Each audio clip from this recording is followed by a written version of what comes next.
너 내 아들이 맞긴 한 거냐? 이딴 점수로 어떻게 내 회사를 물려받겠다는 거야? 46살 대기업 회장이 11살 아들을 내려다보는 순간 그 아이는 영원히 지워지지 않을 상처를 받았습니다. 도대체 이 차가운 저택에서 무슨 일이 벌어진 걸까요? 어둠이 내린 대저택, 수학 38점, 국어 42점, 영어 35점, 빨간 펜으로 가득한 성적표, 아버지의 목소리가 천둥처럼 울렸습니다. 11살 준우, 거울 앞에서 울며 중얼거렸죠. 나는 정말 바보인가 봐. 그런데 어느 날, 낡은 가방을 든 한 여인이 나타났습니다. 고무장갑 낀 평범한 청소부. 하지만 그녀가 준우의 공책을 본 순간 무언가 달라졌습니다. 넌 틀린 게 아니야. 태어나서 처음 듣는 말, 처음으로 자신을 이해하는 사람, 비밀스럽게 시작된 변화. 준우가 달라지기 시작했습니다. 학교에서 손을 들고 웃음소리가 들리고 성적이 오르기 시작했죠. 하지만 10년간 일한 기존 가정부, 그녀의 의심이 폭발했습니다. 평범한 청소부의 정체는, 아이가 숨긴 놀라운 비밀은, 그리고 왜 대기업 회장이 무릎을 꿇었을까요? 사연 시작 전에 구독과 좋아요 부탁드립니다. 그날 준우는 처음으로 아버지 품에 안겼습니다. 도대체 이 차가운 저택에서 무슨 일이 벌어진 걸까요? 가을비가 유리창을 두드리는 저녁 7시, 언덕 위 대저택이 어둠 속에 잠겨 있었습니다. 11살 준우는 성적표를 손에 쥔 채 서재 문 앞에서 한참을 망설였죠. 문고리를 잡는 작은 손이 미세하게 떨리면서 차가운 쇠의 감촉이 더욱 선명하게 느껴졌습니다. 서재 안에서는 46살의 윤 회장이 서류를 검토하고 있었어요.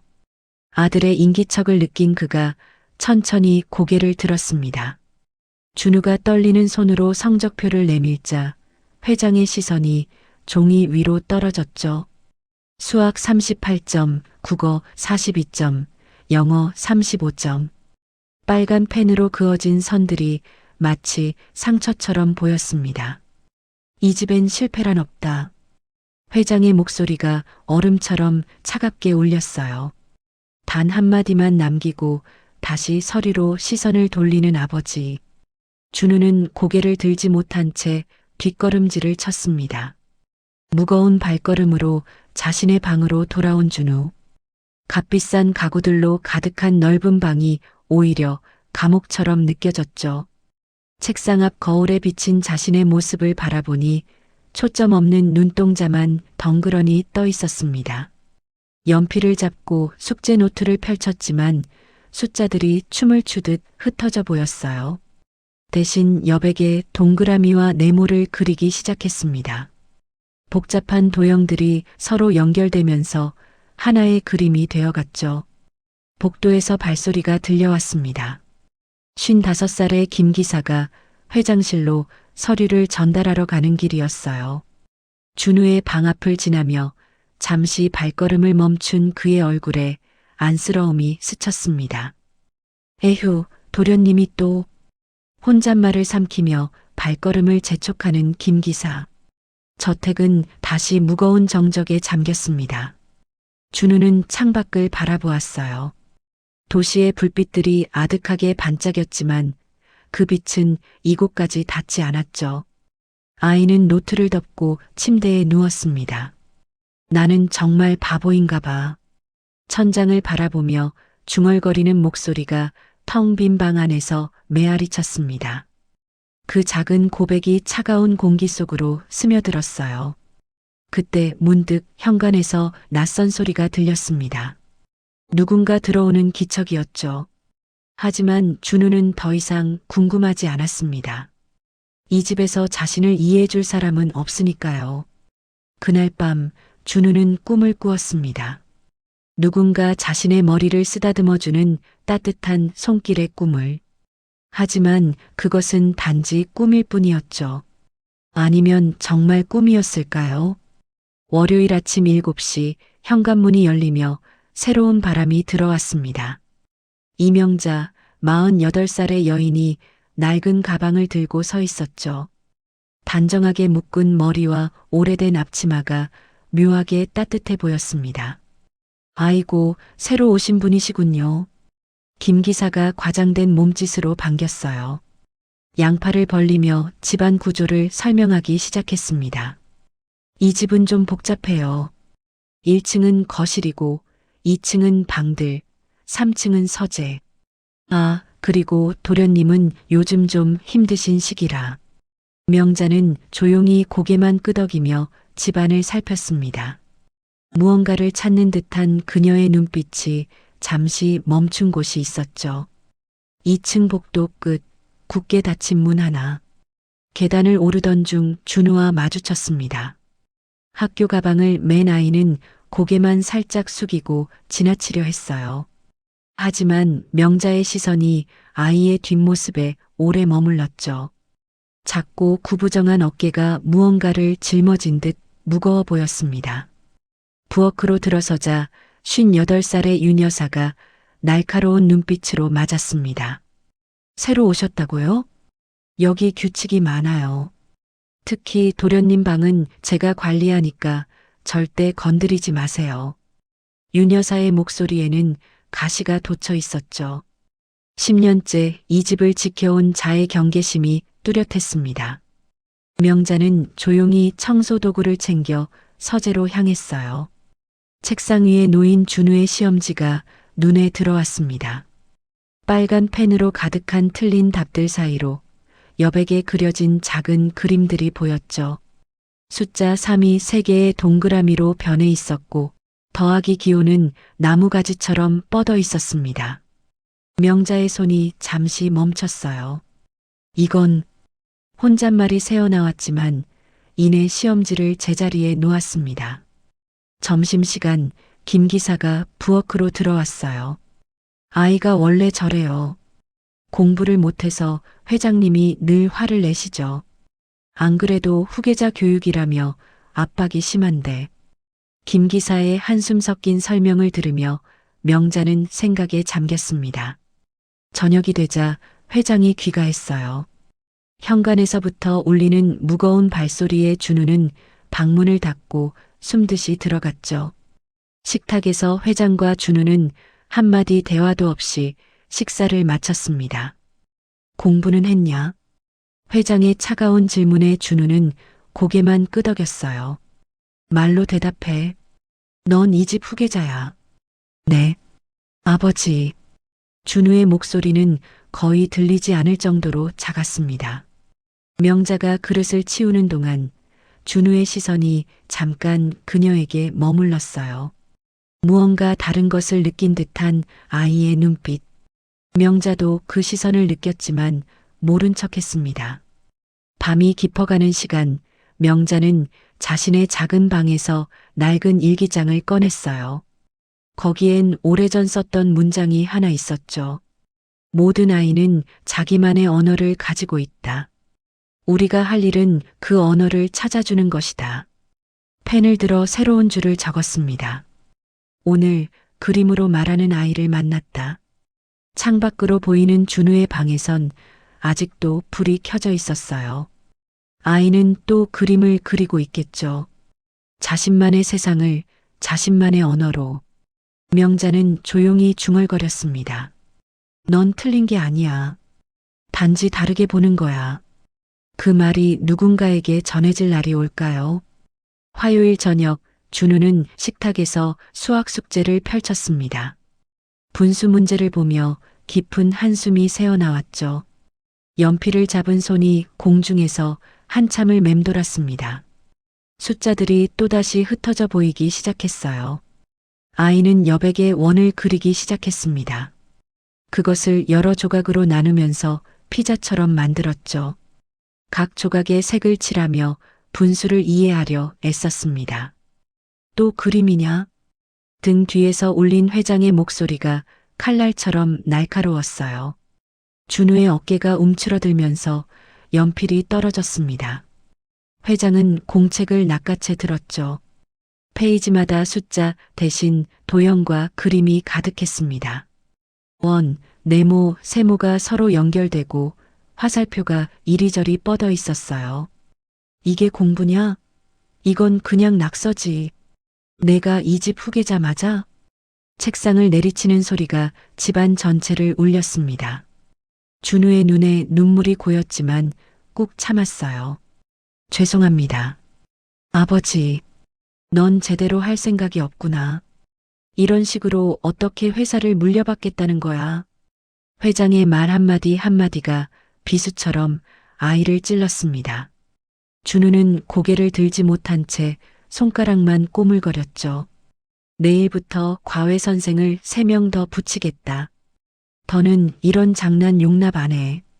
회장이 등을 돌리고 서재로 향했습니다. 무거운 발소리가 멀어져 갔어요. 부엌에서 설거지하던 명자가 모든 것을 들었습니다. 접시를 놓는 손이 잠시 멈췄죠. 옆에서 김 기사가 혀를 찼습니다. 저러다 애가 완전히 망가지겠어요. 회장님도 참, 애는 애답게 키워야지. 대기업 후계자 교육이 뭐 그리 대단하다고. 김 기사의 푸념을 들으며 명자는 말없이 고개만 끄덕였어요. 하지만 그녀의 시선은 계속 준우의 방 쪽을 향했습니다. 한밤중 준우는 거울 앞에 섰어요. 자신의 얼굴을 보며 중얼거렸습니다. 나는 정말 바보야. 아빠 말이 맞아. 이런 식으론 아무것도 못해. 거울 속 아이는 이미 포기한 표정이었죠. 책상 위 공책을 쓰레기통에 던지려다가 손이 멈췄습니다. 그림들을 다시 한번 훑어보았어요. 자신에게만 이해되는 세상이 거기 있었습니다. 숫자가 그림이 되고 공식이 이야기가 되는 세계. 하지만 그것은 틀린 방법이라고 모두가 말했죠. 왜 나만 이렇게 이상한 거야? 작은 울음소리가 새어나왔습니다. 복도에서 발소리가 들렸어요. 명자가 화장실로 가는 길이었죠. 준우의 방 문틈으로 새어나온 불빛을 보고 걸음이 멈췄습니다. 3초의 정적. 문을 두드릴까 말까 망설이다가 명자는 조용히 지나갔어요. 하지만 그 짧은 멈춤을 준우도 느꼈습니다. 누군가 자신을 걱정한다는 작은 신호였죠. 윤 여사가 자신의 방에서 일지를 쓰고 있었습니다. 새 가정부가 도련님 방 앞에서 서성거렸다. 수상한 낌새가 있다. 더 지켜봐야겠다. 날카로운 필체가 종이 위를 채워갔어요. 10년간 지켜온 자리를 빼앗길까봐 불안한 마음이 글씨에도 드러났죠. 새벽 준우는 잠들지 못하고 창밖을 바라보았습니다. 별 하나 없는 까만 하늘이 자신의 마음 같았어요. 그때 문득 오늘 아침 새 가정부의 눈빛이 떠올랐죠. 따뜻하고 부드러웠던 그 시선. 혹시 그 사람은 자신을 다르게 봐줄까요? 아니, 그럴 리 없겠죠. 수요일 오후 윤 여사가 장을 보러 나간 틈이었습니다. 명자는 준우의 방을 청소하다가 쓰레기통에서 구겨진 공책을 발견했죠. 펼쳐보니 어젯밤 그 그림들이었어요. 회장에게 혼나고 버린 것이 분명했습니다. 명자는 책상에 앉아 한 장씩 자세히 들여다보기 시작했어요. 단순한 낙서가 아니었습니다. 모든 그림에는 일정한 규칙이 있었죠. 곱셈은 나무가 자라는 모습으로 표현되어 있었고, 나눗셈은 강물이 갈라지는 형태로 그려져 있었습니다. 영어 단어들은 색깔별로 분류되고 비슷한 발음은 같은 모양으로 연결되어 있었어요. 이건 공감각적 사고야. 명자의 눈빛이 빛났습니다. 이 아이는 숫자를 이미지로 변환해서 이해하는 특별한 능력을 가진 것이었죠. 보통 아이가 할 수 없는 사고 패턴이었습니다. 그때 복도에서 김 기사의 목소리가 들렸어요. 준우 도련님, 학교에서 모셔왔습니다. 명자는 서둘러 공책을 제자리에 두고 방을 나왔습니다. 현관에서 준우와 마주쳤어요. 아이는 또 시험을 망쳤다는 표정이었죠. 손에 든 시험지에는 빨간 X표가 가득했습니다. 김 기사가 안타까운 표정으로 중얼거렸어요. 오늘도 선생님한테 한 소리 들으셨대요. 집중을 안 한다고. 에휴. 준우는 고개를 숙인 채 계단을 오르려 했습니다. 그때 명자가 조심스럽게 불렀어요. 준우야. 아이가 멈춰섰습니다. 잠깐 이야기할 수 있을까? 준우는 망설이다가 고개를 끄덕였죠. 두 사람은 정원 벤치에 나란히 앉았습니다. 오후 햇살이 나뭇잎 사이로 부서져 내렸어요. 명자는 주머니에서 백지를 꺼내 숫자 7을 썼습니다. 이게 뭐로 보이니? 준우는 한참을 망설이다가 작은 목소리로 대답했어요. 7개의 별처럼 보여요. 명자가 부드럽게 미소 지었습니다. 맞아. 넌 다르게 보는구나. 그게 틀린 게 아니야. 준우의 눈이 순간 커졌어요. 태어나서 처음으로 자신을 이해하는 사람을 만난 것입니다. 정말요? 전 틀린 게 아니에요? 아이의 목소리가 떨렸습니다. 그래. 넌 특별한 거야. 남들과 다른 방식으로 세상을 이해하는 거지. 3초의 정적이 흘렀어요. 준우의 눈에 눈물이 고였습니다. 하지만 이번엔 슬픈 눈물이 아니었죠. 그날 밤 준우는 오랜만에 편안히 잠들었습니다. 명자의 말이 계속 머릿속을 맴돌았어요. 틀린 게 아니라 다른 거라는 그 말. 김 기사는 회장에게 일과를 보고하면서 덧붙였습니다. 새 가정부님이 도련님과 정원에서 이야기를 나누더군요. 도련님 표정이 많이 밝아진 것 같았습니다. 회장은 별 관심 없다는 듯 고개만 끄덕였어요. 하지만 서재 창문으로 정원을 내다보았죠. 윤 여사가 집에 돌아왔습니다. 현관에서 김 기사의 말을 우연히 들은 그녀의 표정이 굳어졌어요. 정원에서 뭘 했다고? 윤 여사는 의심의 눈초리로 명자를 바라보기 시작했습니다. 10년간 지켜온 자신의 영역이 침범당하는 기분이었죠. 명자는 자신의 방에서 낡은 교육학 책을 꺼냈습니다. 오래전 교사 시절에 썼던 것이었어요. 공감각 학습법 페이지를 펼쳤죠. 준우 같은 아이를 가르치는 방법이 거기 있었습니다. 그녀는 결심했어요. 이 아이를 도와야겠다고. 하지만 어떻게 해야 할까요? 회장이 이 사실을 알면 분명 화를 낼 것입니다. 하지만 준우의 빛나는 눈빛을 외면할 수 없었어요. 창밖으로 준우의 방이 보였습니다. 불이 켜진 창문 너머로 아이의 그림자가 움직였죠. 또 그림을 그리고 있는 것 같았습니다. 명자는 중얼거렸어요. 내일부터 조금씩, 아주 조금씩 도와주자. 그것이 운명의 시작이었을까요? 목요일 오후 준우는 식탁에서 또 수학 문제에 막혔습니다. 연필을 깨물며 고민하는 모습이 안쓰러워 보였죠. 분수 덧셈 문제가 도저히 이해되지 않았어요. 명자가 차를 가져다 주며 옆에 앉았습니다. 어려운 문제니? 준우는 고개를 끄덕이며 한숨을 내쉬었어요. 분수가 도대체 뭔지 모르겠어요. 왜 숫자 위아래로 나눠져 있는지. 명자는 잠시 생각하다가 부엌으로 갔습니다. 사과 하나를 가져와 칼로 자르기 시작했죠. 이 사과가 하나지? 준우가 고개를 끄덕였습니다. 반으로 자르면? 명자가 사과를 반으로 갈랐어요. 반쪽이 2개요. 또 자르면? 칼이 사과를 4조각으로 만들었습니다. 4조각이에요. 준우의 눈이 반짝이기 시작했어요.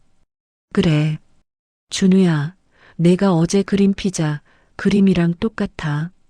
4분의 1은 피자 1조각, 4분의 1 더하기 4분의 1은 피자 2조각.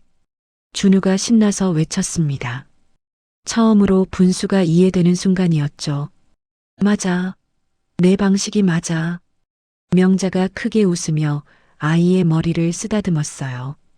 그때 현관문이 열리는 소리가 들렸습니다. 김 기사가 들어오다가 두 사람의 웃음소리를 들었죠. 어머, 도련님이 웃네. 김 기사는 살짝 문틈으로 들여다보았습니다. 준우가 신나서 그림을 그리며 문제를 풀고 있었어요. 명자는 옆에서 고개를 끄덕이며 격려했죠. 이야, 처음 보는 광경이야. 도련님이 공부하면서 웃다니. 김 기사는 흐뭇한 미소를 지으며 발걸음을 돌렸습니다. 명자가 준우를 바라보며 말했어요. 틀린 게 아니라 아직 모양이 안 나온 거야. 천천히 해. 내 속도대로. 그 말에 준우는 울컥했습니다. 평생 처음 듣는 위로였어요. 늘 빨리, 제대로, 똑바로만 들어왔던 아이에게 천천히, 내 속도대로라는 말은 너무나 따뜻했죠.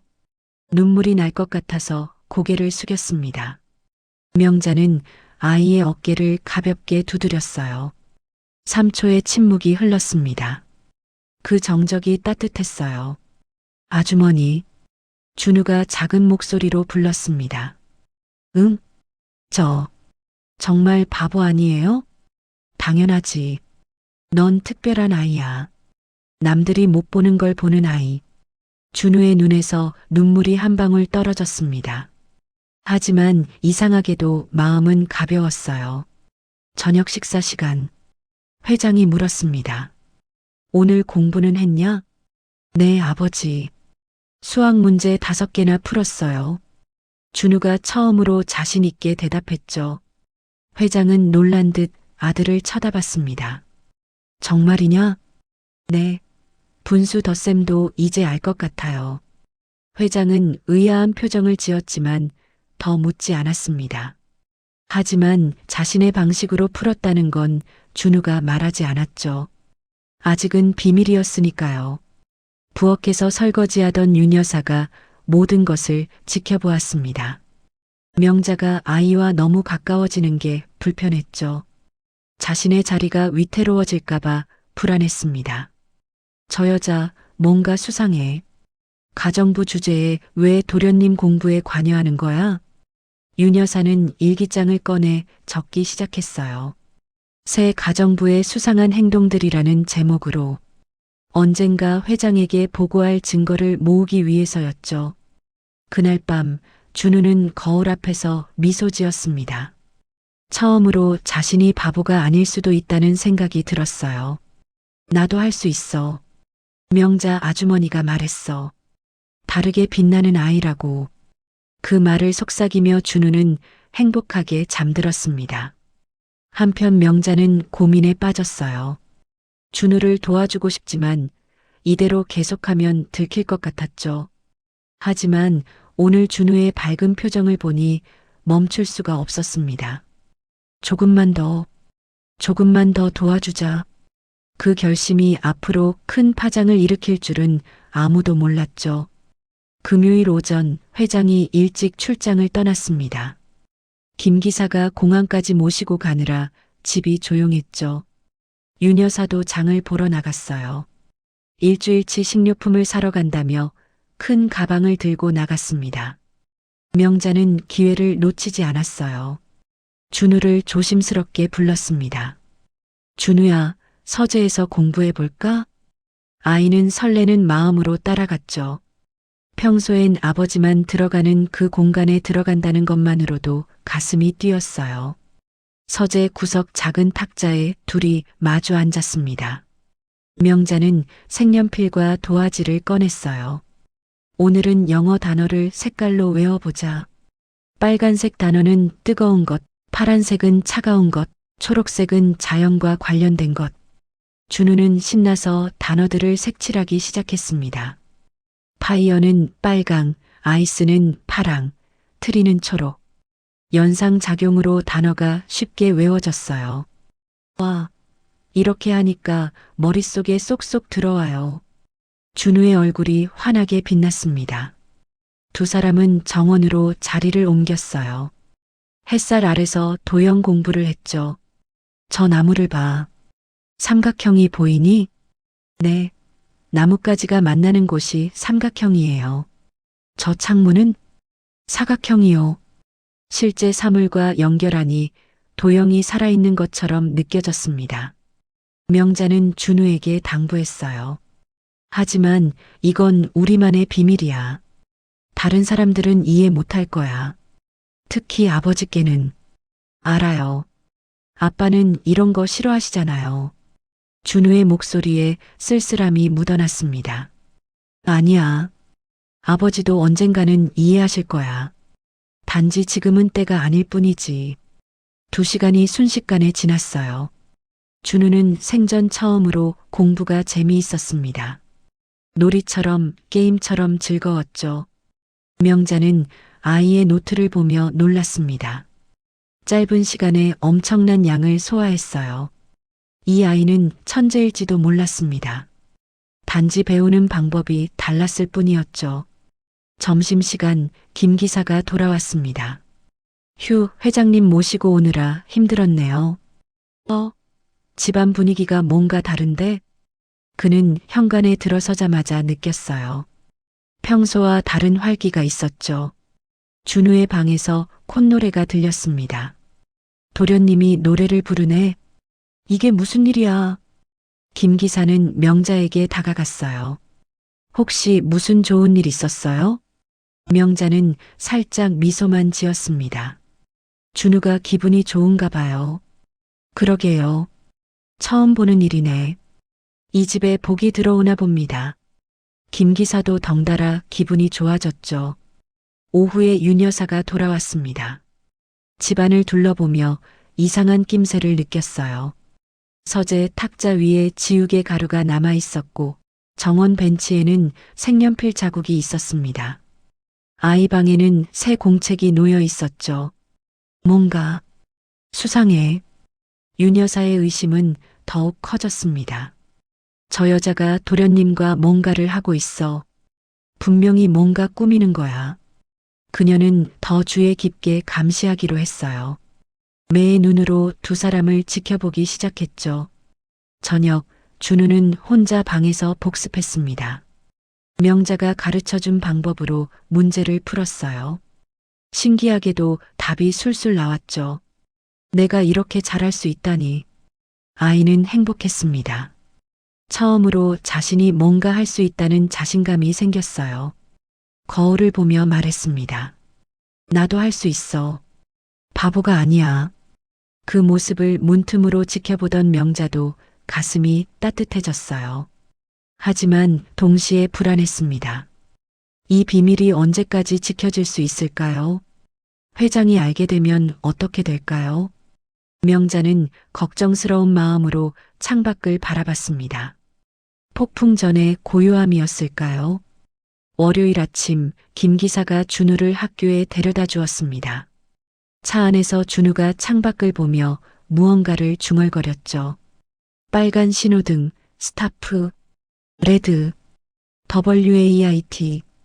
김 기사가 백미러로 준우를 보며 깜짝 놀랐어요. 도련님 영어 공부하세요? 네. 빨간색은 멈춤이에요. 신호등 보면서 단어를 외우고 있어요. 와, 대단한데요? 공부를 즐기시는 모습 처음 봅니다. 김 기사의 칭찬에 준우가 수줍게 웃었습니다. 학교 수업 시간.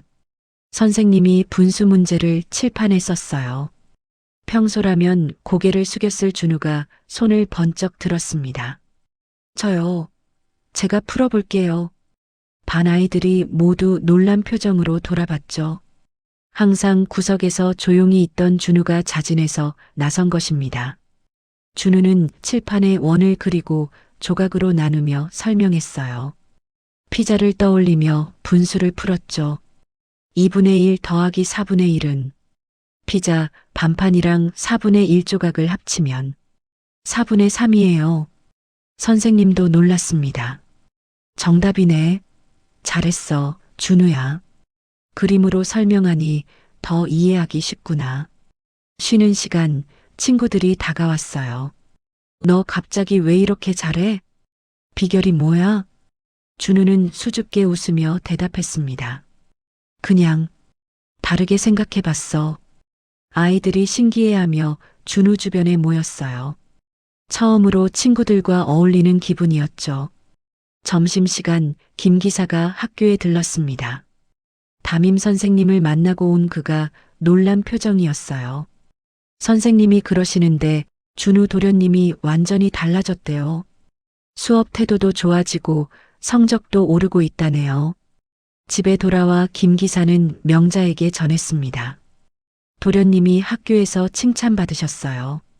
이게 다 누구 덕분일까요? 김 기사가 의미심장하게 웃었죠.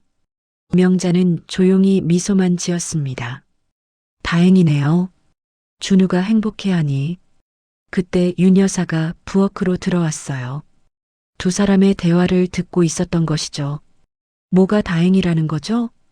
차가운 목소리에 김 기사가 당황했습니다. 아, 도련님이 학교에서 잘하신다고. 가정부가 왜 도련님 일에 관심을 갖죠? 자기 일이나 제대로 하세요. 윤 여사의 날카로운 말에 명자는 고개를 숙였어요. 저녁 회장이 귀가했습니다. 준우가 식탁에서 숙제를 하고 있었어요. 예전처럼 끙끙대는 모습이 아니었죠. 술술 문제를 풀어가고 있었습니다. 과외 선생님을 바꿨나? 회장이 윤 여사에게 물었어요. 아니요, 그대로입니다만. 윤 여사도 설명할 수 없었죠. 준우가 자신감 있게 아버지를 보았습니다. 아빠, 다음 시험 기대해 주세요. 기대? 넌 항상 낙제였잖아. 회장의 차가운 말에도 준우는 물러서지 않았어요. 이번엔 달라요. 정말이에요. 회장은 의구심 가득한 표정으로 아들을 바라봤습니다. 무엇이 아이를 변하게 했을까요? 그날 밤 윤 여사는 명자의 방 앞을 서성였어요. 분명 저 여자가 뭔가 한 거야. 도련님이 하루아침에 변할 리 없어. 그녀의 질투와 의심은 점점 커져만 갔습니다. 10년간 쌓은 자신의 위치가 한 달도 안 된 신참에게 위협받는다는 것. 그것이 견딜 수 없었죠. 조만간 진실을 밝혀내고 말겠어. 윤 여사는 이를 악물었습니다. 한편 준우의 방에서는 행복한 웃음소리가 들렸어요. 그림을 그리며 공부하는 아이. 처음으로 배움의 즐거움을 알게 된 것이죠. 명자는 복도에서 그 소리를 들으며 미소 지었습니다. 하지만 동시에 불안했어요. 이 행복이 언제까지 계속될 수 있을까요? 화요일 오전 윤 여사는 명자의 뒤를 쫓기 시작했습니다. 청소한다는 핑계로 명자가 가는 곳마다 따라다녔죠. 서재에서 명자가 책을 정리할 때도, 부엌에서 요리할 때도, 정원에서 쉴 때도 감시의 눈길을 거두지 않았습니다. 명자는 불편했지만 내색하지 않았어요. 하지만 준우와 눈이 마주칠 때마다 미안한 마음이 들었죠. 점심 후 준우가 명자를 찾았습니다. 아주머니, 오늘도 공부 도와주실 수 있어요? 명자가 대답하기 전에 윤 여사가 끼어들었어요. 도련님, 공부는 과외 선생님과 하셔야죠. 가정부가 뭘 안다고 가르치려 드는지. 날카로운 어조에 준우가 움츠러들었습니다. 그냥 물어본 것뿐이에요. 가정부는 청소나 하면 되는 거예요. 주제도 모르고 나서지 마세요. 윤 여사가 명자를 노려봤어요. 명자는 조용히 고개를 숙였습니다. 네, 윤 여사님 말씀이 맞습니다. 준우는 실망한 표정으로 돌아섰죠. 윤 여사는 준우가 떠나자마자 준우의 방으로 갔습니다. 책상 서랍을 뒤지기 시작했어요. 뭔가 있을 거야. 분명히 새 공책이 여러 권 있었습니다.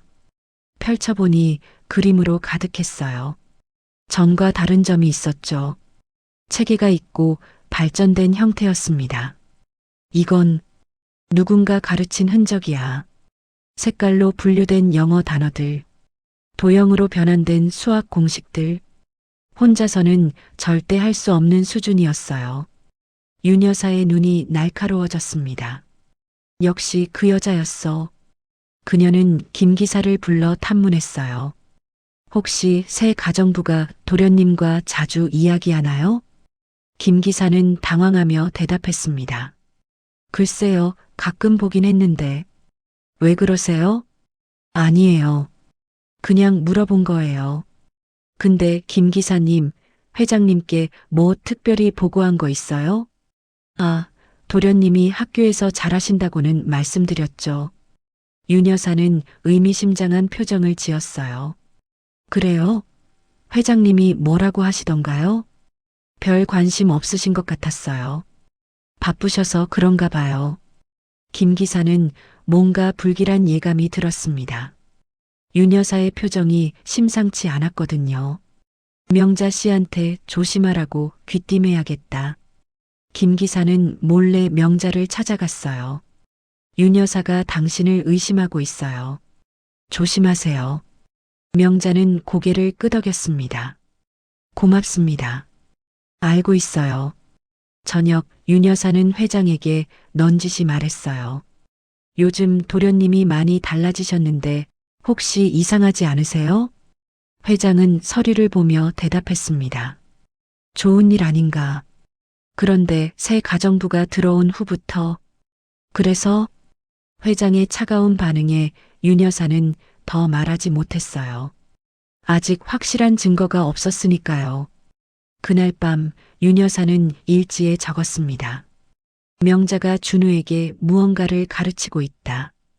공책의 그림들이 증거다. 회장님께 보고할 시기를 기다려야 한다. 그녀의 불안과 질투는 복수심으로 변해가고 있었어요. 10년간 쌓은 자신의 위치. 그것을 지키기 위해서라면 무엇이든 할 수 있었죠. 명자는 자신의 방에서 고민했습니다. 윤 여사의 감시가 점점 심해지고 있었어요. 준우를 계속 도와줘야 할까요? 창밖으로 준우의 방이 보였습니다. 아직도 불이 켜져 있었어요. 혼자 그림을 그리며 공부하고 있겠죠. 미안해, 준우야. 오늘은 도와주지 못했네. 명자의 마음이 아팠습니다. 그때 준우의 방에서 작은 소리가 들렸어요. 괜찮아. 혼자서도 할 수 있어. 명자 아주머니가 가르쳐준 대로 아이의 작은 독백이 밤 공기를 타고 흘렀습니다. 그 말에 명자는 결심했어요. 그래. 포기하지 말자. 이 아이를 끝까지 도와주자. 폭풍이 다가오고 있었지만 물러설 수 없었죠. 수요일 오후 명자와 준우는 서재에서 몰래 수업을 하고 있었습니다. 회장이 늦게 들어온다는 연락을 받고 안심했던 것이죠. 오늘은 과학 시간이었어요. 물의 순환을 그림으로 그려보자. 구름에서 비가 내리고 강으로 흘러가고 명자는 물의 순환을 구름과 빗방울 그림으로 설명했습니다. 준우는 신나서 따라 그렸어요. 아, 이제 이해돼요. 증발, 응결, 강수 다 연결되는 거네요. 그때였습니다. 갑자기 문이 벌컥 열렸어요. 뭐 하시는 거죠? 윤 여사가 서 있었습니다. 얼굴이 불그락푸르락 상기되어 있었죠. 명자는 침착하려 했지만 손이 떨렸어요. 준우는 겁에 질려 공책을 감추려 했습니다. 하지만 이미 늦었죠. 윤 여사가 공책을 낚아챘습니다. 페이지를 넘기며 눈이 점점 커졌어요. 체계적인 그림 학습법이 고스란히 드러나 있었죠. 이게 뭡니까? 가정부가 감히 도련님을 가르쳐? 이건 완전히 월권이에요. 윤 여사의 목소리가 날카로웠습니다. 준우가 울먹이며 말했어요. 윤 할머니, 제발이요. 명자 아주머니는 잘못한 게 없어요. 제가 부탁한 거예요. 도련님이 부탁했다고? 그래도 이건 안 돼요. 회장님께 당장 말씀드리겠습니다. 윤 여사의 얼굴이 승리감으로 빛났죠. 드디어 명자를 내쫓을 기회를 잡은 것입니다. 그때 복도에서 김 기사가 달려왔어요. 무슨 일이세요? 왜 이렇게 시끄러워요? 상황을 파악한 김 기사가 재빨리 끼어들었습니다. 윤 여사님, 일단 진정하시고 회장님은 지금 중요한 회의 중이십니다. 저녁에 말씀드리는 게 어떨까요? 아니요. 지금 당장 보고해야 해요. 이건 심각한 문제라고요. 윤 여사는 물러서지 않았습니다. 명자는 준우를 데리고 서재를 나왔어요. 복도에서 준우가 명자의 손을 꽉 잡았습니다. 아주머니, 떠나지 마세요. 제발. 아이의 간절한 목소리에 명자도 눈물이 났어요. 준우야, 제가 아빠한테 말할게요. 명자 아주머니가 얼마나 좋은 분인지, 제가 얼마나 행복한지. 준우의 눈물이 뺨을 타고 흘렀습니다. 김 기사가 윤 여사를 붙잡았어요. 정말 회장님이 회의 중이십니다. 방해하시면 큰일 나요. 김 기사의 기지로 시간을 벌었습니다. 그는 명자에게 달려가 귀띔했어요. 윤 여사가 오늘 저녁에 고자질할 겁니다. 대비하세요. 3초의 정적. 명자는 각오를 다졌습니다. 저녁 7시 회장이 귀가했어요. 윤 여사가 기다렸다는 듯 다가갔습니다. 회장님, 긴급히 드릴 말씀이 있습니다. 그녀는 준우의 공책을 내밀었어요. 새 가정부가 도련님을 몰래 가르치고 있었습니다. 이상한 방법으로요. 이걸 보세요. 회장의 표정이 순간 굳어졌습니다. 공책을 받아든 그의 눈빛이 차갑게 변했어요. 명자를 불러라. 당장. 무거운 목소리가 저택을 울렸습니다. 식당에 세 사람이 모였어요. 회장, 명자, 그리고 준우. 윤 여사는 옆에서 지켜보며 속으로 쾌재를 불렀죠. 회장이 차갑게 물었습니다. 설명해 보시오. 도대체 무슨 짓을 한 겁니까? 무거운 침묵이 흘렀어요. 폭풍이 시작되려 하고 있었습니다. 준우가 떨리는 목소리로 말했어요. 아빠, 제 잘못이에요. 제가 부탁한 거예요. 조용히 해. 회장의 일갈에 준우가 움츠러들었습니다. 명자가 고개를 들었어요. 이제 모든 것을 털어놓을 때가 왔습니다. 운명의 순간이었죠. 회장의 질문에 명자는 고개를 숙였습니다. 죄송합니다. 제가 선을 넘었습니다. 준우가 울며 매달렸어요. 아빠, 제가 부탁한 거예요. 명자 아주머니는 나쁘지 않아요. 저를 도와준 것뿐이에요. 회장은 아들을 쳐다보지도 않았습니다. 차가운 시선은 명자에게만 향했죠. 내일 당장 나가시오. 오늘 밤으로 계약은 끝이요. 단호한 명령이었습니다. 안 돼요. 준우가 소리쳤어요. 명자 아주머니가 없으면 전 또 바보가 돼요. 아무도 절 이해해주지 않아요. 방으로 들어가. 회장의 목소리가 천둥처럼 울렸습니다. 김 기사가 준우를 데리고 나갔어요. 복도에서 아이의 울음소리가 계속 들렸죠. 흑! 명자 아주머니. 명자는 조용히 일어났습니다. 알겠습니다. 내일 떠나겠습니다. 윤 여사의 얼굴에 만족스러운 미소가 번졌어요. 드디어 자신의 자리를 지켰다고 생각했죠. 그날 밤 준우는 명자의 방으로 갔습니다. 문틈으로 보니 작은 가방을 싸고 있었어요. 낡은 옷가지와 몇 권의 책이 전부였죠. 준우가 문을 두드렸습니다. 들어오렴. 명자의 목소리도 울먹였어요. 아이는 뛰어들어 명자를 안았습니다. 제발 가지 마세요. 아주머니만 날 이해해줬어요. 명자는 준우의 머리를 쓰다듬었죠. 너한테 내가 짐이 되면 안 돼. 내 아빠 말씀이 맞아. 가정부가 아이를 가르치는 건 잘못된 일이야. 아니에요. 아주머니 덕분에 처음으로 공부가 재미있었어요. 처음으로 제가 바보가 아니라고 느꼈어요. 준우의 눈물이 멈추지 않았습니다.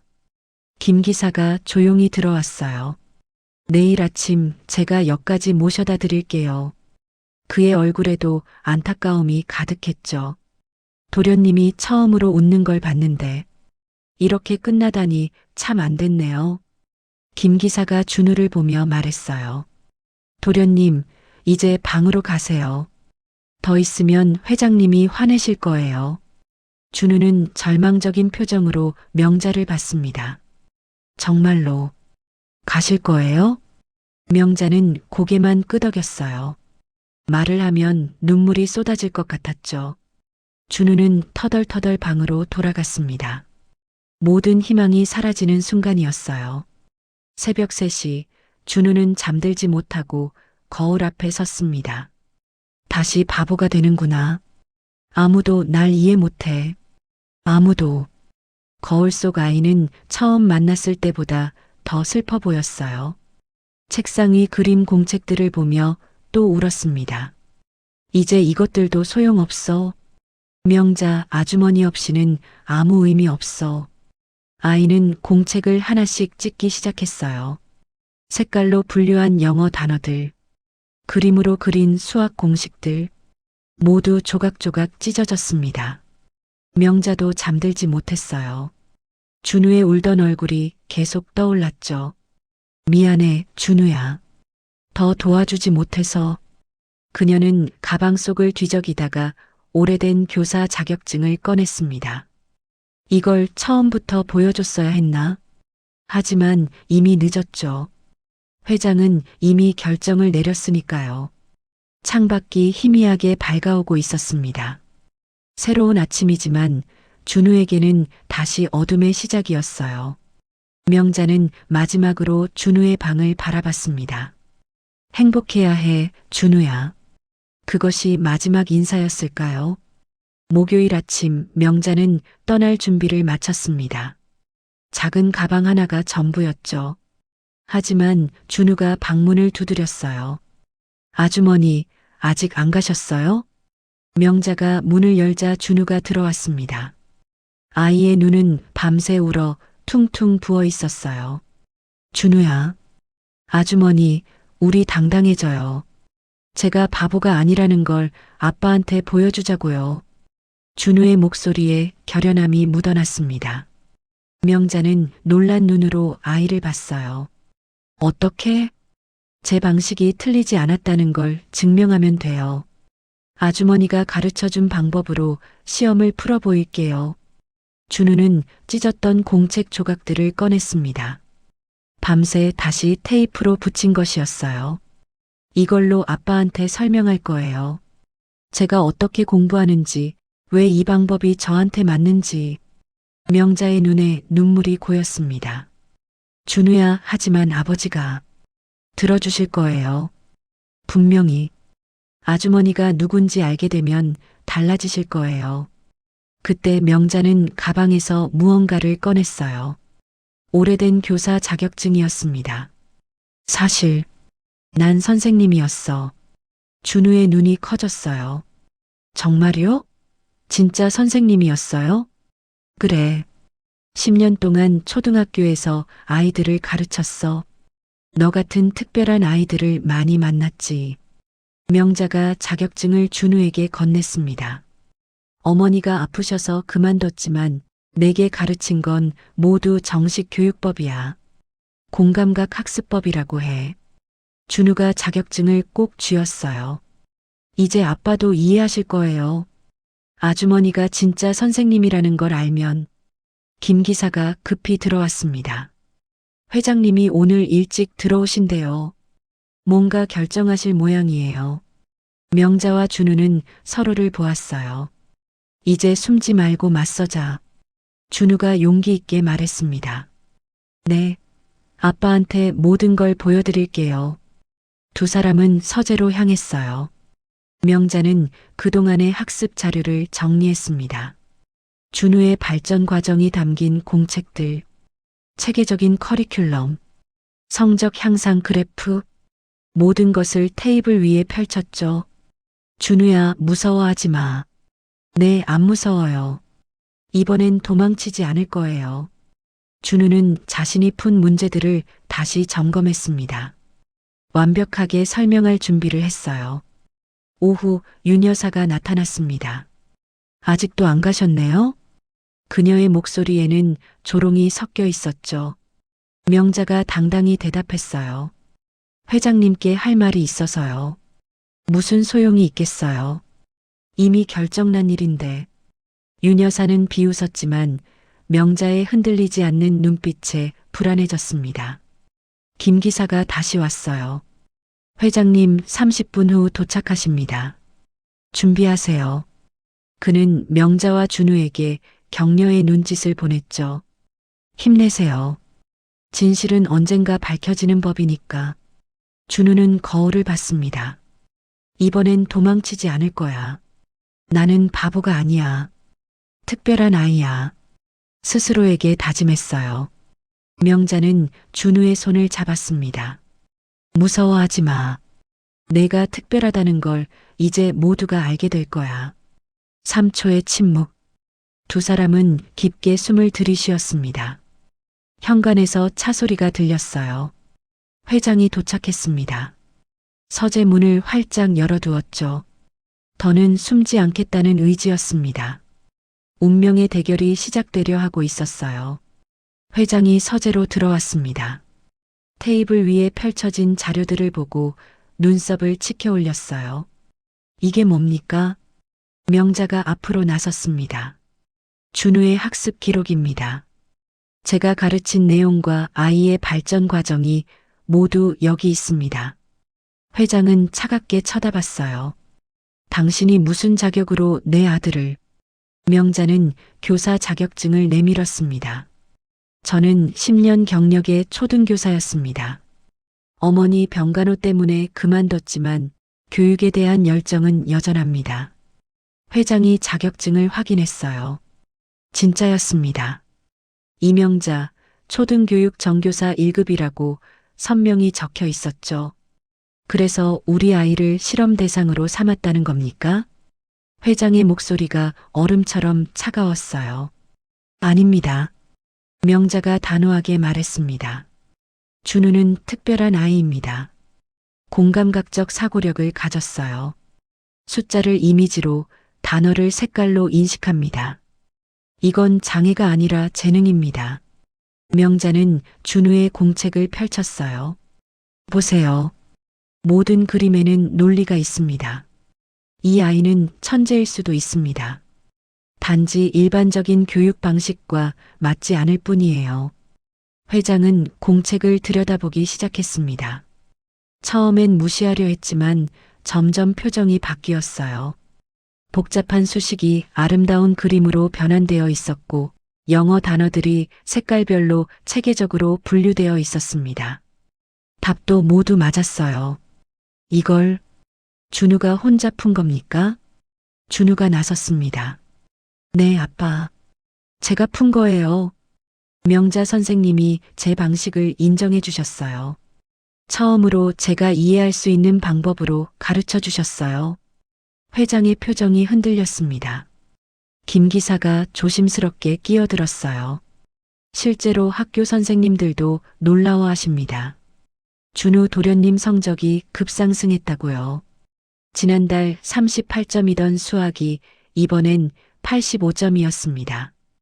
윤 여사가 반박하려 했지만 회장이 손을 들어 제지했습니다. 3초의 침묵이 흘렀어요. 회장은 명자를 보았습니다. 왜 처음부터 말하지 않았습니까? 명자가 대답했어요. 먼저 아이를 관찰하고 싶었습니다. 그리고 준우가 자신감을 회복하는 게 우선이었어요.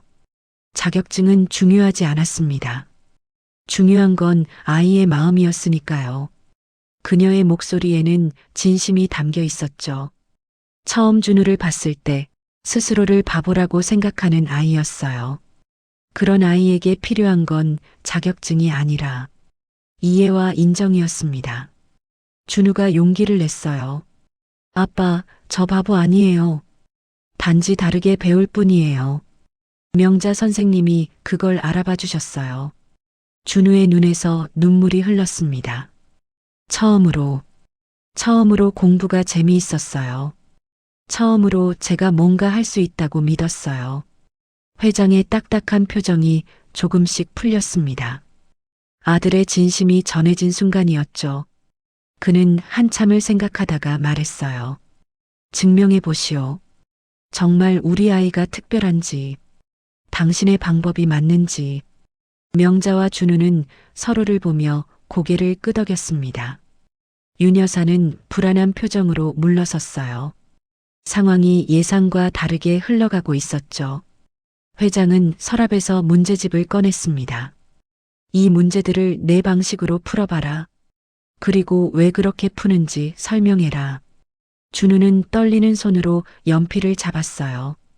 하지만 명자의 따뜻한 눈빛을 보자 용기가 생겼습니다. 운명을 결정할 시험이 시작되려 하고 있었죠.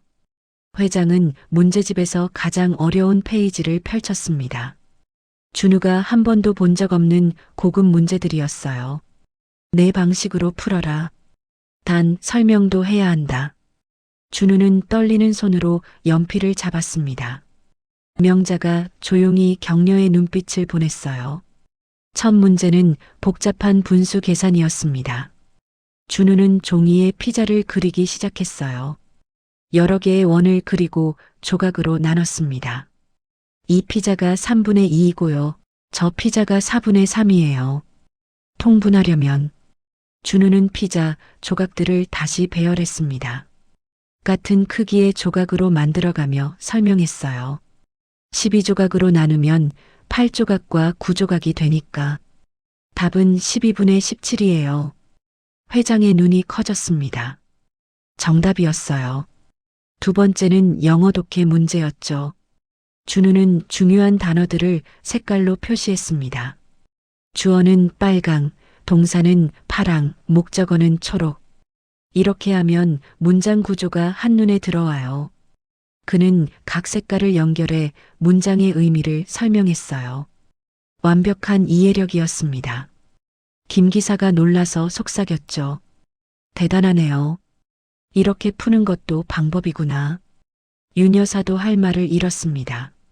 자신이 완전히 틀렸다는 걸 인정할 수밖에 없었어요. 마지막 문제는 복잡한 입체 도형이었습니다. 준우는 도형을 여러 각도에서 그렸어요. 레고 블록처럼 분해했다가 다시 조립했죠. 이 부분은 직육면체고요. 저 부분은 삼각기둥이에요. 각각의 부피를 구하면 그는 그림으로 계산하고 마지막에 공식으로 정리했습니다. 전체 부피는 240세제곱센티미터예요. 그림에서 논리로, 이미지에서 수식으로 완벽하게 전환했어요. 회장은 답안지를 내려놓았습니다. 모두 맞았어요. 더 놀라운 건 이해의 깊이였죠. 단순 암기가 아닌 진짜 이해였습니다. 준우야. 회장이 아들의 이름을 불렀어요. 처음으로 부드러운 목소리였습니다. 준우가 고개를 들었죠. 아빠, 넌 정말 특별한 아이구나. 회장의 목소리가 떨렸습니다. 명자가 설명을 더했어요. 이런 아이들을 영재라고 합니다. 다만 일반적인 교육 방식과 맞지 않을 뿐이죠. 적절한 교육을 받으면 놀라운 성과를 낼 수 있습니다. 회장은 고개를 끄덕였습니다. 저는 제 아이를 몰랐습니다. 그의 눈에 후회가 어렸어요. 성적표의 숫자만 보고 아이의 재능을 보지 못했어요. 김 기사가 눈물을 훔치며 말했죠. 에이, 이제라도 아셨으니 됐잖아요. 도련님도 이제 행복해질 거예요. 준우가 아버지에게 다가갔습니다. 아빠, 저 정말 바보 아니죠? 아니야. 넌 바보가 아니야. 회장이 준우를 바라봤어요. 내가 특별한 걸 내가 못 봤을 뿐이야. 3초의 정적 후 회장이 말했습니다. 내가 틀렸습니다. 그 한마디에 모두가 놀랐어요. 46살 대기업 회장이 자신의 잘못을 인정한 것입니다. 명자를 향해 고개를 숙였습니다. 죄송합니다. 그리고 감사합니다. 우리 아이의 재능을 발견해 주셔서. 윤 여사가 조용히 뒤로 물러났어요. 이제 자신의 자리가 위태롭다는 걸 알았죠. 준우는 행복한 미소를 지었습니다. 이제야 아빠가 날 봐주셨어요. 새로운 시작이었습니다. 회장의 고백에 모두가 놀랐습니다. 그는 준우에게 다가갔어요. 미안하다, 준우야. 아빠가 너를 이해하지 못했구나. 준우는 참았던 눈물을 터뜨렸습니다. 아빠, 회장이 아들을 품에 안았어요. 처음으로 진정한 부자의 포옹이었죠. 이제야 내 아들 얼굴을 다시 본다. 내가 너무 늦었구나. 김 기사도 옆에서 눈물을 훔쳤습니다. 에이, 먼지가 왜 이렇게 많아. 감동적인 걸 보면 눈물이 나네요. 어설픈 변명으로 분위기를 풀려 했지만 그의 눈시울도 붉어져 있었어요. 회장은 명자를 돌아봤습니다. 선생님, 죄송합니다. 그리고 진심으로 감사합니다. 우리 아이의 재능을 발견해 주셔서. 명자도 눈물을 참으며 고개를 숙였어요. 저도 죄송합니다. 먼저 말씀드렸어야 했는데. 회장이 손을 내밀었습니다. 계속 준우를 가르쳐 주시겠습니까? 정식으로 가정교사를 부탁드립니다. 물론입니다. 준우 같은 아이를 가르치는 건 제 기쁨이에요. 그때 윤 여사가 조용히 다가왔습니다. 저도 죄송합니다. 그녀의 눈에도 눈물이 고였어요. 제가 오해했어요. 사실은 질투했어요. 10년간 지켜온 제 자리를 뺏길까봐. 윤 여사의 목소리가 떨렸습니다. 도련님이 행복해하는 걸 보면서도 제 불안함 때문에 방해했어요. 명자가 그녀의 손을 잡았어요. 이해합니다. 저라도 그랬을 거예요. 10년이면 가족이나 다름없으신데. 두 사람이 화해하는 모습에 준우가 환하게 웃었습니다. 이제 우리 모두 친구예요. 김 기사가 박수를 쳤어요. 이야, 감동적이네. 이렇게 좋은 날엔 특별 요리를 해드려야겠어요. 제가 요리 좀 하거든요. 그가 부엌으로 뛰어가는 모습에 모두가 웃었습니다. 오랜만에 저택에 웃음소리가 가득했어요. 회장은 준우의 공책을 다시 들여다봤습니다. 정말 아름답구나. 내가 보는 세상이. 준우가 수줍게 말했어요. 아빠도 같이 배워볼래요? 제가 가르쳐 드릴게요. 그래, 아빠도 배워보자. 회장이 크게 웃었습니다. 그의 얼굴에서 처음으로 따뜻한 아버지의 모습이 보였어요. 저녁 식사는 특별했습니다. 모두가 한 테이블에 모였어요.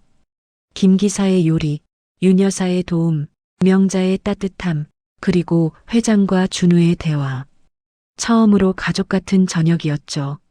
아빠, 다음 시험 정말 기대해도 돼요. 이번엔 100점 맞을 수도 있어요. 준우의 자신감 넘치는 말에 모두가 웃었습니다. 점수는 중요하지 않아. 내가 행복한 게 중요하지. 회장의 말에 준우는 더욱 행복해했어요. 명자가 조용히 말했습니다. 준우는 정말 특별한 아이예요. 앞으로 더 놀라운 일들이 일어날 거예요. 윤 여사도 덧붙였어요. 이제 제가 도와드릴게요. 준우 도련님의 공부방 정리도 제가 할게요. 김 기사가 큰 소리로 말했죠. 저는 매일 학교 등하교를 책임지겠습니다. 선생님 칭찬 소식도 바로바로 전달하고요. 모두가 준우를 응원했습니다. 아이는 처음으로 혼자가 아니라는 걸 느꼈어요. 회장이 말했습니다. 내일부터 새로 시작하자. 준우 너의 방식대로. 명자 선생님과 함께. 모두가 고개를 끄덕였어요. 새로운 시작. 서로를 이해하는 진짜 가족의 시작이었습니다. 한 달 후 월요일 아침. 저택의 분위기는 완전히 달라져 있었습니다. 커튼이 활짝 열려 햇살이 가득 들어왔어요. 준우는 거울 앞에서 자신 있게 미소 지었습니다. 더 이상 바보가 아닌 특별한 아이의 얼굴이었죠. 오늘도 멋진 하루가 될 거야. 스스로에게 말하는 목소리가 밝았어요. 아침 식탁에서 회장이 물었습니다. 오늘 수학 시험이지? 네. 그림으로 완벽하게 준비했어요. 이번엔 정말 자신 있어요. 준우가 밝게 대답했어요. 회장이 따뜻하게 격려했습니다. 내 방식대로 해라. 아빠가 믿는다. 김 기사가 끼어들었죠. 저도 응원합니다. 도련님 화이팅! 오늘도 학교까지 안전하게 모셔다 드릴게요.